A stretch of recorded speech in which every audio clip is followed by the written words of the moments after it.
Hello friends, मैं आकाश आज आप लोगों के बीच में फिर से अपना एक नया वीडियो लेकर आया हूं।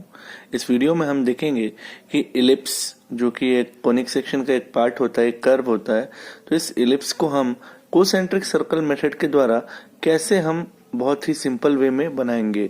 तो आज के लिए हमारा जो क्वेश्चन होगा वो ये होगा कि construction of an ellipse by concentric circle method whose major axis is equal to 14 centimeter and minor axis is equal to 8 centimetre. तो इस क्वेश्चन को बनाने के लिए हमको सबसे पहले जिस चीज की जरूरत है वो उसको बोलते हैं रोलर स्केल। और ये आपके सामने मैंने एक रोलर स्केल रखा हुआ है। इस रोलर स्केल की मदद से हम बनाकर देखते हैं कि कोई भी इलिप्स को हम कोसेंट्रिक सर्कल मेथड से कैसे बनाते हैं। तो सबसे पहले फ्रेंड्स, कोसेंट्रिक सर्कल मेथड के बारे में अगर मैं आपको बताऊं तो कोसेंट्रिक सर्कल उस सर्कल को बोलते हैं जिसमें एक सेंटर से अनेक डिफरेंट रेडियस के सर्कल्स बने हों। ठीक है, तो सबसे पहले हमको पता है कि गिवन डेटा हमारे पास major axis A B is equal to given है 14 centimetre and minor axis C D is equal to given है 8 सेंटीमीटर। ठीक है, हम ये लेकर चल रहे हैं क्वेश्चन के अनुसार कि मेजर एक्सिस ए बी जो है वो 14 सेंटीमीटर है और माइनर एक्सिस जो है वो 8 सेंटीमीटर है। तो सबसे पहला काम जो हमको करना है वो ये करना है कि हम सबसे पहले 14 सेंटीमीटर का एक लाइन खींचते हैं जिसको हम मेजर एक्सिस लेंगे।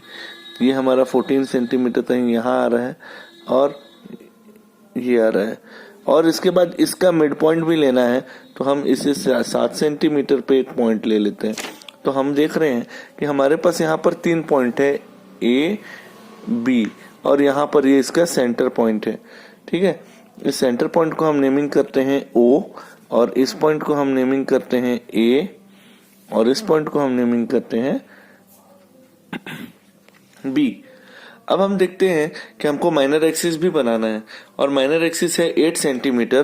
तो हम इस O पॉइंट पे वर्टिकली इसको रखेंगे और 8 सेंटीमीटर के लिए इसे बनाएंगे। तो इसमें मैं परपेंडिकुलर, इस लाइन के परपेंडिकुलर जब इसको रखता हूं तो 4 सेंटीमीटर ऊपर और 4 सेंटीमीटर नीचे के पॉइंट को रखते हुए मैं इसमें एक और वर्टिकल लाइन बनाऊंगा जो कि O को काटता हुआ जाए। इस पॉइंट पे हमको 2 पॉइंट मिलेंगे, इसका नेमिंग हो जाएगा पॉइंट नंबर C और point number D। Point CD की जो वैल्यू है वो माइनर एक्सिस 8 सेंटीमीटर के बराबर होनी चाहिए, जबकि पॉइंट ए बी जो दिख रहा है हमको, इसकी लंबाई जो है वो 14 सेंटीमीटर होनी चाहिए। ठीक है, तो इस प्रकार तो अगला स्टेप में हमको करना ये है कि हम एक राउंडर लेते हैं और इस राउंडर से हम राउंडर के नीडल को रखते हैं पॉइंट O पे। पॉइंट O पे रखने के बाद हमको करना यह है कि हम O से C की रेडियस लेते हैं। पॉइंट O से C का एक रेडियस ले लेते हैं कुछ इस प्रकार। हम देखेंगे कि OC is equal two point OD, बिल्कुल, और हम इसमें एक सर्कल ड्रॉ कर देते हैं।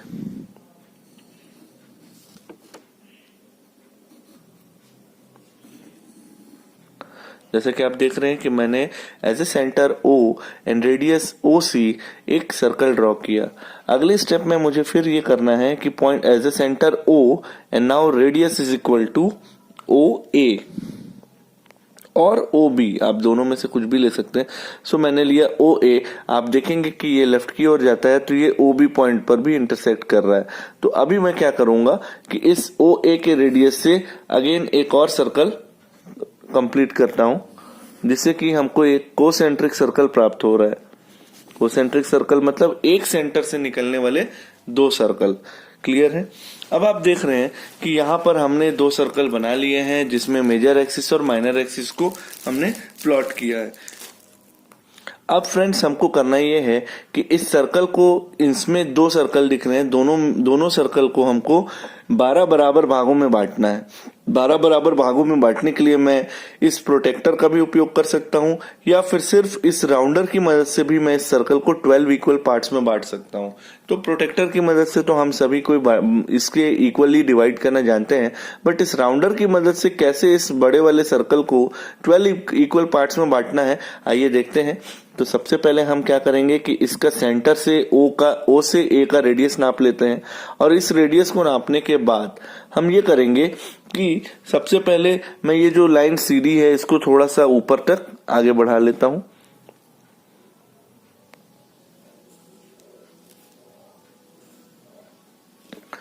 आगे बढ़ाने के बाद आप देख सकते हैं कि मुझे 4 पॉइंट मिलेंगे, ए, बी और इस सी का जो एक्सटेंडेड लाइन है जो ये बड़े वाले सर्कल को टच कर रहा है, और डी का जो एक्सटेंडेड लाइन है जो ये बड़े वाले लाइन को टच कर रहा है। तो अब मुझे करना यह है कि इस राउंडर से, इस सेंटर से इसका रेडियस नापना है, और उसके बाद सबसे पहले मैं निडल को इस बी पॉइंट पे रखता हूं और इसे ऊपर की ओर एक कट लगाना है और नीचे की ओर एक कट लगाना है। इसी प्रकार मैं इस निडल को पॉइंट ए पे रखूंगा और इसे ऊपर की ओर एक कट लगाऊंगा एंड नीचे की ओर एक कट लगाऊंगा, जैसे कि आपको सर्कल में दिख रहा है। इसके बाद इस सेम नीडल को मैं उठाऊंगा और बिना इसे कुछ छेड़ते हुए इसे मैं ऊपर वाले पॉइंट पर रखकर एक पॉइंट से यहाँ आर्क कट करूंगा एंड उसके बाद मैं इसे यहाँ पर आर्क कट करूंगा। उसके बाद मैं इसे उठाऊंगा और नीचे वाले पॉइंट पर नीडल को, जैसे कि दिख रहा है, आप इसे रखेंगे और इसे इस साइड पे कट करेंगे और इसको इस साइड पे कट करेंगे।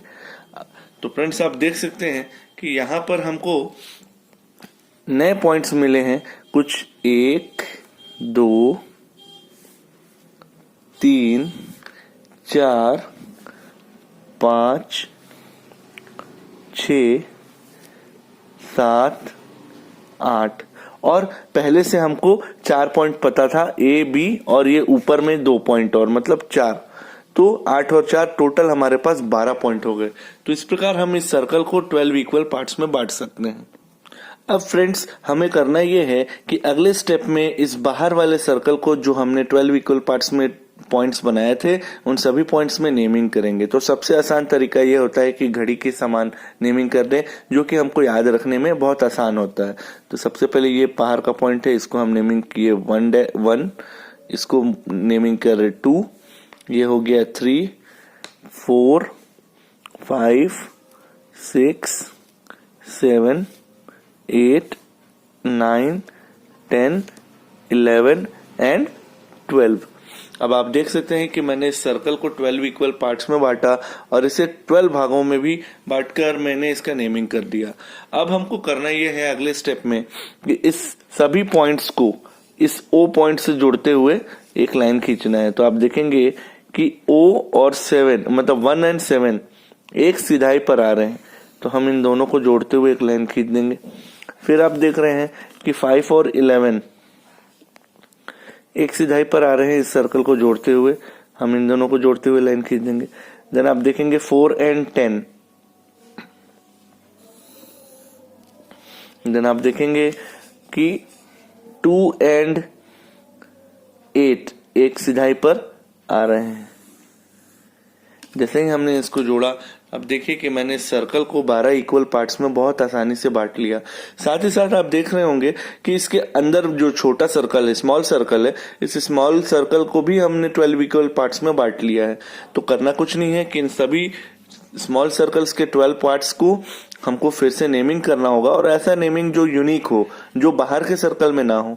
तो सपोज मैंने यहाँ पर नेमिंग किया है 1, तो मैं इस पॉइंट को नेमिंग करूंगा 1 डैश, जैसे कि ये पॉइंट हो जाएगा, और इसको नेमिंग करेंगे 1 डैश। देन इस पॉइंट को हम नेमिंग करेंगे 2 डैश, इस पॉइंट को 3 डैश,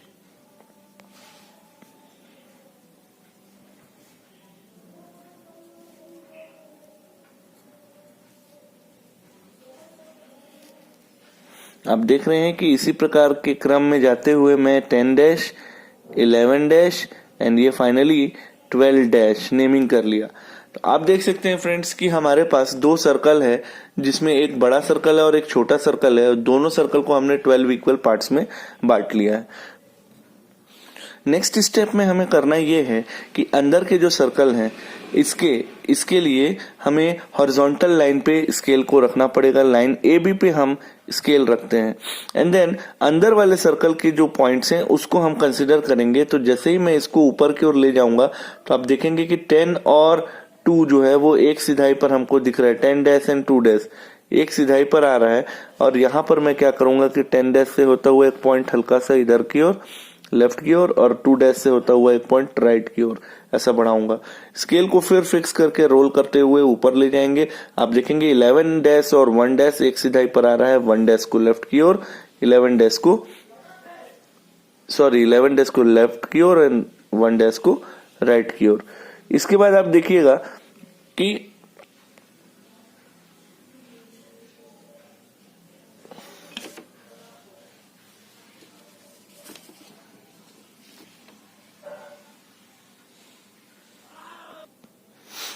सेम वर्क हम नीचे की ओर भी करेंगे। तो इसको हॉरिजॉन्टल लाइन को नीचे की ओर जैसे ही मैं लेके जा रहा हूं तो आप देखेंगे कि 4 डैश एंड 8 डैश एक सिधाई पर आ रहे हैं। हम यहाँ पर 4 डैश को लेफ्ट की ओर लेकर जा रहे हैं एंड 8 डैश को लेफ्ट की ओर एंड 4 डैश को राइट की ओर। अगेन जब और नीचे जाता हूं तो 5 एंड 7 एक सिधाई पर है। 5 डैश इधर की ओर एंड 7 डैश इधर की ओर। आप देखेंगे फ्रेंड्स कि मैंने सभी पॉइंट्स को लेफ्ट और राइट की ओर हॉरिजॉन्टली एक्सटेंड कर लिया है। नाउ अगले स्टेप में करना यह है कि अब मैं इस लाइन को वर्टिकल लाइन में स्केल को रखता हूं और अब जो भी मैं कंसिडर करूंगा वो बाहर वाले सर्कल को, जो कि बड़ा सर्कल है, उसमें बात करेंगे। तो सबसे पहले मैं इस वर्टिकल लाइन में रखने के बाद इसको जब इधर की ओर मूव कर रहा हूं तो आप देखेंगे कि 1 और 5 पॉइंट एक सिधाई पर आ गए। 1 और 5 में 5 को ऊपर की ओर एंड 1 पॉइंट से नीचे की ओर आगे बढ़ाए एंड देन आगे इसको और बढ़ाते हैं। तो आप देखिए कि 2 एंड 4 एक पॉइंट पर है। 4 डैश नीचे ऊपर, 2 डैश नीचे दिख रहा है। तो इस प्रकार हमको यहाँ पर 4 पॉइंट मिले हैं, 1 2 3 और ये 4। इसी प्रकार से अब बाईं ओर भी हमको ये काम करना है जो हमने राइट साइड में किया। तो ये आप देख सकते हैं कि इसको जब मैं लेफ्ट की ओर लेके जा रहा हूं तो ये देखिए कि 11 और, तो आप यहाँ पर देख रहे हैं कि 11 और 7 पॉइंट पर हमारे पास एक सिधाई पे लाइन आ रहे हैं। तो यहाँ पर मैं ऊपर और 11 से नीचे की ओर, फिर इसको अगेन मैं एक्सटेंड करूंगा और यहाँ पर देखिए 10 और 8 एक सिधाई पर है। 8 को ऊपर और 10 को नीचे करूंगा। तो जैसे कि आप देखेंगे हमको ये पॉइंट्स मिल रहे हैं। मैंने इसका naming P1, P2, P3, P4, P5, P6, P7 और P8 के नाम से कर दिया है। अब सब फाइनल स्टेप में हमको करना यह है कि हमको यहाँ पर एक इलिप्स बनाना है। तो हम स्टार्ट करेंगे 9 पॉइंट जिसको A लिए थे, यहाँ से हम कर्व ले जाएंगे यहाँ और यहाँ। तो ये कर्व हमारा कुछ ऐसा जाएगा। अगेन जब ये कर्व यहाँ जाएगा P2 तक, P2 से जाने के बाद ये हमारा पॉइंट C पे आएगा। C से अगेन ये जाएगा P3 पे। P3 पे जाने के बाद मैं इसको अगेन आपके लिए रोटेट कर दे रहा हूं ताकि ये आपको आसानी से दिखे। P3 से ये जाएगा P4। P4 के बाद हमको इस कर्व को ऐसा मोड़ना है कि ये पॉइंट 3 से होता हुआ इसमें जाए। तो ये यहाँ से ऐसा कर्व लेता हुआ P5 में जाएगा।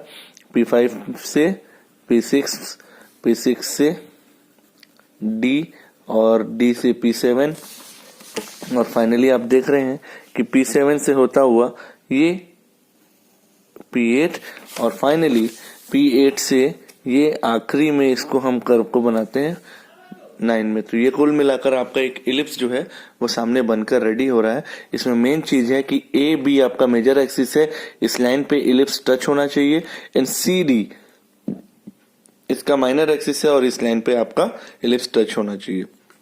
तो इस प्रकार हम फ्रेंड्स एक इलिप्स को बना सकते हैं कोसेंट्रिक सर्कल मेथड से।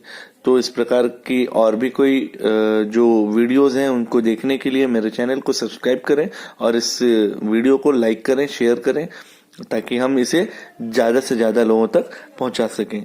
Thank you very much.